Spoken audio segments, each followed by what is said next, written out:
Emily, is Grandpa behaving himself? Well, sort of. He injured his leg. Old people can be such a nuisance. I wish they'd think about those of us who have to take care of them. Patricia, that's not a nice way to say it. It's fine. He's already declining quite a bit. I can't handle the fuss of old people, but you're used to it, so you'll be fine. The other day, my husband's grandfather, Michael, fell in a garden and injured his leg. It's not a serious injury, but he's already 82 years old. Because of his age, we're having him rest in bed just to be safe so it doesn't get worse. My mother-in-law won't even go near him, let alone take care of him. I'm Emily, 30 years old. I married 3 years ago and live with my husband Daniel's family. My husband was my boss at the company where I worked, a company founded by his grandfather. When I joined 8 years ago, my father-in-law was already the president and my grandfather-in-law was the chairman. But back then, the grandfather was still handling all the important tasks and responsibilities of the company. 2 years ago, when Grandpa turned 80, he remained chairman but handed over most of the public duties to my father-in-law. Michael, you've worked hard all this time. Now, leave the company matters to Christopher and take it easy, my mother-in-law said with a smile, but her words sounded sarcastic to me. Grandfather-in-law is a bit stubborn but a fair and kind person with a good reputation.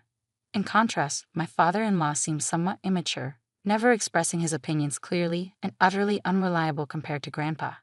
And he always does whatever my mother-in-law says. My grandmother-in-law has already passed away, and I never met her. My husband and I started dating when we worked together on the same product planning team 3 years after I joined the company. My husband, energetically leading the team, seemed reliable to me, though a bit self-righteous. Maybe I felt that way because I lost my father early and grew up with just my mother. My mother also passed away from illness 2 years ago, and now I have no family other than my in-laws. Shortly after I got married, my mother fell ill and needed care, so I quit my job to take care of her. The fact that my husband's family didn't object was probably due to a single comment from Grandpa. It's only natural to take care of the mother who raised you alone. Don't worry and take good care of her. Thanks to that, I was able to be by my mother's side every day for a year without financial worries until she passed away. My mother-in-law seemed a bit dissatisfied, but I was truly grateful. However, since Grandpa handed over the company to my father-in-law, everyone's attitudes towards him have gradually changed. They no longer listen to his opinions as much, and I can't shake the feeling that they're treating him carelessly. At first, I thought it was just my imagination, but watching my mother-in-law and husband's behavior, I can't help but feel that way. My father-in-law's attitude is non-committal, but it feels like he's ignoring Grandpa as if he's no longer needed since he's practically retired. Watching my in-laws' behavior, I feel somewhat angry. Hey, don't you think your attitude, Patricia, and yours too, is a bit cold towards Grandpa? So what's the big deal? Grandpa tries to talk to you and you barely respond. You don't even try to help them. Like I have time to deal with old people. You can take care of Grandpa. You're the one with the free time. You don't have to talk like that. Quiet, I'm tired from work. Don't nag me about unnecessary things. This is how it goes no matter. They won't listen to me. My grandfather-in-law doesn't say anything to his family about this. Now I'm the only one who talks to my grandfather-in-law at home. Grandpa, the weather is nice today. Shall we go for a little walk outside? Your leg seems to be healing well, and I think it will be good rehabilitation. Thank you. Let's go out for a bit then. The two of us went to the park, where there were several families with children playing around. My grandfather-in-law looked at the scene with joy. Christopher and Daniel enjoyed times like that too. Grandpa, I was busy with work and couldn't take care of the children much. Maybe that's why I couldn't raise Christopher and Daniel properly, my grandfather-in-law said with a slightly sad face, almost like he was talking to himself. Christopher is my father-in-law, and Daniel is my husband. I think about how everyone can be kinder to my grandfather-in-law, but I can't come up with a good idea. But then my in-laws suggested building a house for my grandfather-in-law. This house is over 50 years old, right? The layout is bad, it's hard to use. But instead of spending money on repairs, it would be better to build a new house in a more convenient location. A new house? Michael is getting older, and it's good that he only got injured last time, but we never know what will happen. So let's make the house barrier-free so we won't have trouble if care is needed. I see. We can even put Michael's room in the middle so everyone can take care of him easily. Yeah, that's not a bad idea. Right, so it's settled then. And Michael, at the cost. If it's a house for all of us, I'll take care of it. Talk to Mr. Jones about the money. Typical Michael, thank you. We appreciate it, my mother-in-law smiled happily. It seems to me that they only flatter him when they want money. But if everyone takes care of my grandfather-in-law after moving to the new house, I thought there could be nothing better. Mr. Jones is the company's in-house counsel and also manages my grandfather-in-law's personal assets. My grandfather-in-law liked his character and made him in-house counsel, and it's been nearly 30 years. He is 58 now and a person my grandfather-in-law trusts the most. I've met him several times and he seems to be a very honest person. He always cares about my grandfather-in-law's health, and sometimes I think he's more like a son than his real sons. Having such people around my grandfather-in-law makes me feel a little relieved. I wasn't informed about the details of the house being built, but my mother-in-law seemed very cheerful, and the three of them were looking at interior design magazines and discussing various things, so it seemed to be going smoothly. Then something unexpected happened. It was revealed that my grandfather-in-law had a debt of $1,820,000. Wait, what's this about $1,820,000? I exclaimed. My grandfather-in-law had become a co-signer for a loan for a friend's company, but that company was in trouble, and a debt had become my grandfather-in-law's responsibility. Wait, they're not going to take the house. It's under construction, are they? Since the contract has already been completed, and as Patricia said, it's in the president's name, so it's fine, my mother-in-law seemed relieved at those words. Oh, thank goodness. I'm glad we did it my way. Listening to that conversation, I learned for the first time that the house was in my father-in-law's name. Even though my grandfather-in-law had paid for it, putting it in my father-in-law's name seemed just like something my mother-in-law would do. I also wondered why they didn't think of giving up the house to help repay the debt. Hey, this debt is Michael's fault, and it has nothing to do with us or the company, right? Well, it was signed in Michael's name. Oh good, then there's no problem. I couldn't understand what was good about it, but since my grandfather-in-law didn't say anything during that conversation, I didn't intervene either. After all, it's not an amount I could handle. A few days later, my grandfather-in-law's behavior began to change gradually. Grandpa, what would you like to eat for lunch? Who are you calling Grandpa? I'm only 50. You have no right to call me that. Huh? Sorry, Emily, right? I was lost in thought. At first, I thought he was just deep in thought, and when it happened repeatedly, I began to feel uneasy. Patricia, what are you doing? Where's my meal? Grandpa, I'm Emily. Patricia is your daughter-in-law. You ate your meal earlier. Didn't eat? Are you trying to starve me?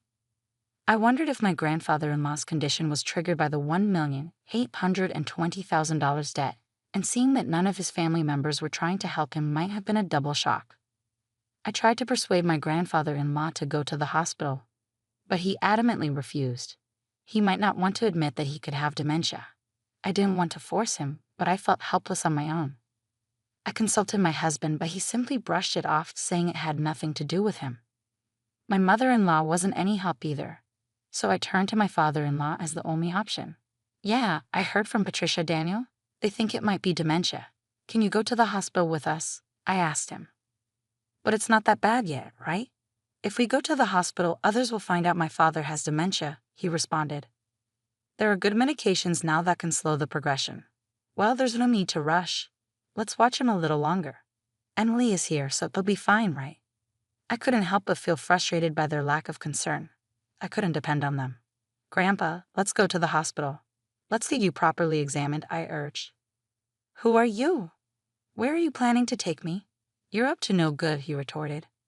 I felt tears welling up, seeing how stubborn my once kind grandfather-in-law had become. But my mother-in-law just laughed, amused. Even if he was the chairman, it's over for him now. But now everything, even the company, is all Christopher's, she remarked casually. Patricia, Grandpa isn't completely unaware. He's listening to everything. He'll forget everything soon. He'll start wandering, dribbling. Just thinking about it gives me chills. He's nothing but a nuisance now, I protested. How can you say that? Grandpa has worked hard for the family all of his life. My mother-in-law's words made me both angry and sad.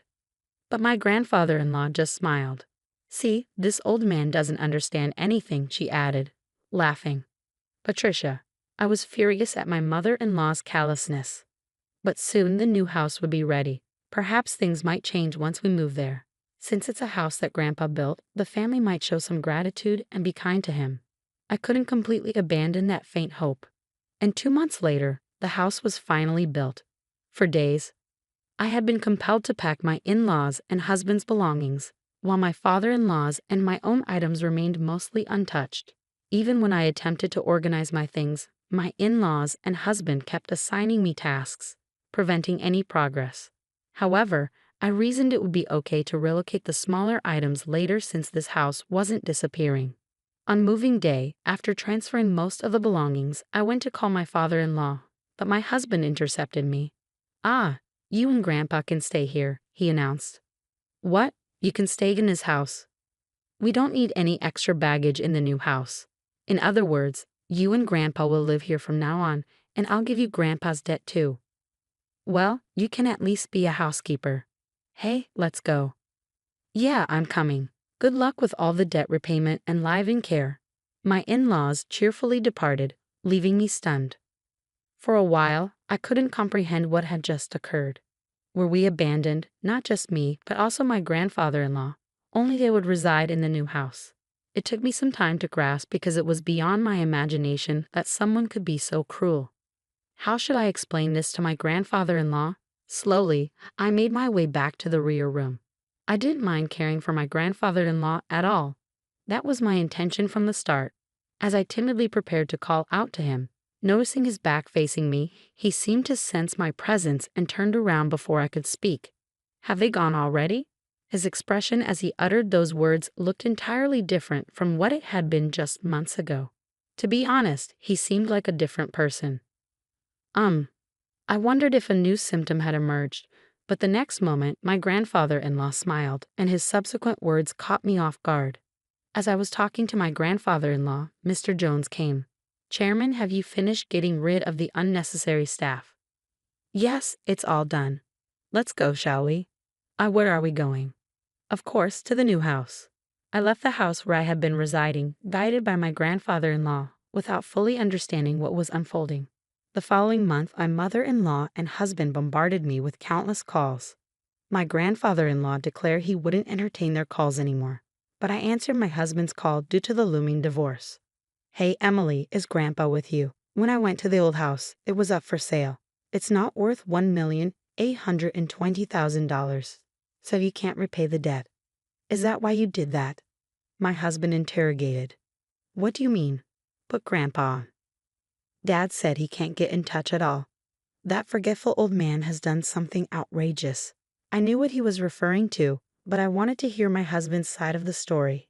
Grandpa sold the company's stocks to the executive director. Thanks to that, the executive director became the largest shareholder, and a shareholders' meeting and board meeting were held, resulting in Dad being dismissed as president. But the executive director is well liked, and maybe Grandpa thought it was better to hand over the company to him. The executive director must have deceived the senile old man into selling the stocks. This is invalid. You seem to be misunderstanding something, but Grandpa doesn't have dementia. If anything, he seems more coherent than before. What? Until that moving day, I genuinely believed that my grandfather-in-law had dementia. It appears that my grandfather-in-law harbored suspicions from the moment my mother-in-law mentioned building a house to live with him, so he devised a plan.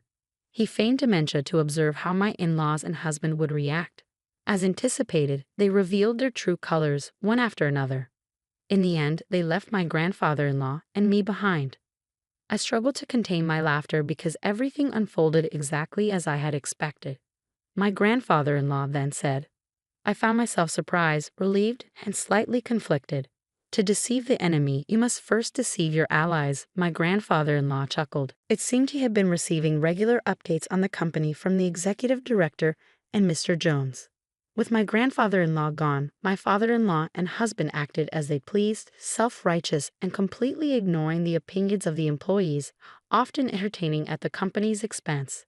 Eventually, my grandfather-in-law handed over the company to my father-in-law, but he harbored concerns about the future, leading him to take decisive action. In the end, he decided he couldn't entrust it to his son and left it to the executive director. I explained. What about the $1,820,000 debt? My husband inquired. That's gone now, I replied. Indeed, my grandfather-in-law had been a guarantor for a friend's dad, but he had personal assets exceeding that amount. However, I deliberately omitted this information to avoid my mother-in-law and husband targeting those assets. The friend was the son of a benefactor who had helped my father-in-law when he was young.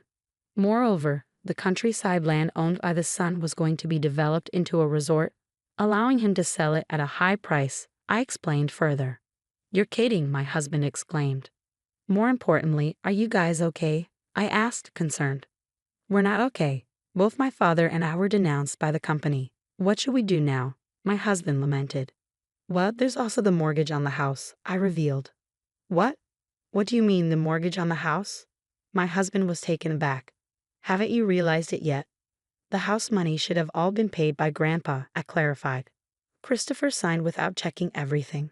It shows he really didn't have the qualities of a president, I added. You're kidding, my husband sighed. As a consequence, my parents-in-law lost the house they had built because they couldn't pay the mortgage. Now they reside in an old apartment over 50 years old, struggling to repay the unpaid loan. Despite their alternating attempts to contact me, suggesting we all live together, it was impossible now. My grandfather-in-law retired from his chairman position and bought an old house in the countryside. Emily, you can go and live wherever you like freely. You don't have to worry about living expenses, my grandfather-in-law assured me. But I chose to be with him.